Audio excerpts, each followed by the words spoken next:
Hey, my name is Reagan Martinez, and this is my lifestyle medicine project.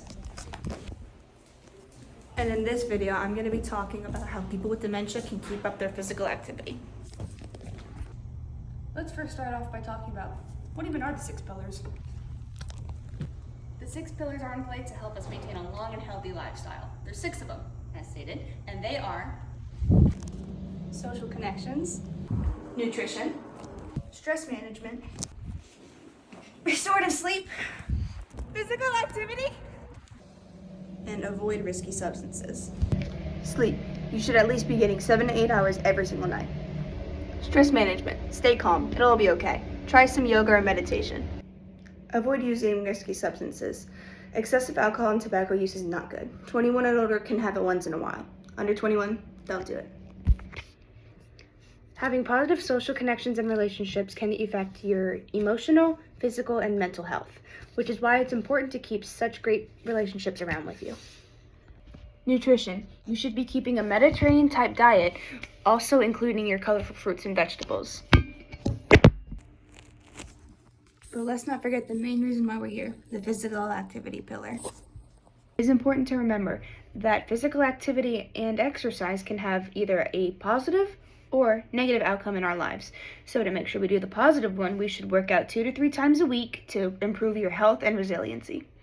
But now it's the big question. How would one dealing with dementia or dealing with symptoms of dementia make sure to get in their weekly exercise or physical activity? Well, wait no further, because here's the answer to that big old question. So my great-grandma, who we will call my Gigi, was diagnosed with dementia when she was 89 years old. Some symptoms included her forgetting closer family members' names. So she lives in Florida. Me and my sister, for example, are here in Georgia.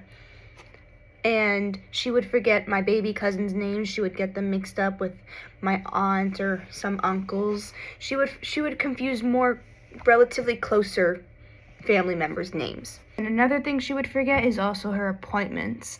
My grandma was like her walking, talking little calendar at that point. She would take her literally everywhere that she needed to, because she would just completely forget about everything she had to go to. And just so we could always keep an eye on her, at the time she used to live in a 55-plus-year-old community where she had her own little apartment there. And my grandma, her daughter, was like a good 30-minute drive away. So she would come like daily to see her, do stuff with her, so she isn't just bored in her own room. Now she is currently in a mini house attached to my aunt's big house. So she has frequent people to go to. She just has to take 2 steps and she's in the big house. And she moved for the reason that my grandma was the closest one to her, 30 minutes away. If she had a 911 and she needed her, it's a 30-minute drive. Unlike that tiny house that she now has and lives in, she's a 2-second walk. But back to the 55 and older community that my great-grandmother lived in. She was there for quite some time, and when around the time when she was a little bit younger, when she was diagnosed with dementia, she looked around to see like what was near her, because they had warned her like, hey, you might want to you got to keep your exercise like levels up, like you just need to find something that you like to do. So she did look around, and she found that they had pools, they had tennis, I think they had pickleball at the time, they had a shuttle bus going to and from the local gym, and they had little groups, like almost like a Facebook group where they could walk, run. They did like different, basically a little bit more hardcore stuff than what my grandma was looking for, hardcore. But she did find that the pool exercises, water aerobics, found her fancy. And these water aerobics that she would go to, it was like your typical little pool exercise. There was an instructor, a little bit younger, who could do the motions outside of the pool, sometimes get in with them. And she would have to go waist high, and they would have the little underwater weights. They had like little pool noodles, and I think they even had like little chairs or something that would go underneath there. She absolutely loved it. My great-grandma, she said that she stayed in some really good shape there. Now she, again, is at around 100 years of age, and she walks with her cane. She had trouble going from her that little apartment to the car right out the driveway, which was like a minute walk. But she is walking. She does trip a whole lot, so she does like to stay still now. So exercise has gone a little bit down for her. So in that case, as I previously stated, how exercise could have a negative outcome in your life, since she is not exercising as much, unfortunately, her dementia has gotten much worse. She not barely knows, but she's more confused with family members than ever.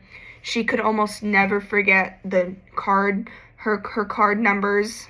She knew every single numbers on all her cards and stuff. She doesn't know them anymore. A lot of stuff has just really gone down for her since she stopped the exercise, which is what was keeping her dementia from getting super bad. So unfortunately, it didn't get rid of her dementia at the time, but it did definitely slow it down for quite some time until she just stopped going to the water aerobics, because she said it just took all of the energy out of her before she was even there. But this could really happen if you really aren't careful and you don't stay in shape and exercise. That is pretty much my take-home message for this project, is that being proactive earlier in life can significantly decrease the risk of dementia later in life. And it's come to my learning outcomes. The first one would be to explore social and emotional aspects of physical activity. So how groups of people would interact with one another during said exercises. My second one would be understanding the role of caregivers in supporting physical activity. So how these caregivers could encourage physical activity in a safe and supportive environment. And finally, my last outcome would be the different exercises that people with dementia could do. So my Gigi did the water aerobics, the little pool exercises. Other options could have been the tennis. There could have been that walking or jogging little group. There could have been stretching, and there could have been some chair exercises that much older people could have done, so she could probably do now.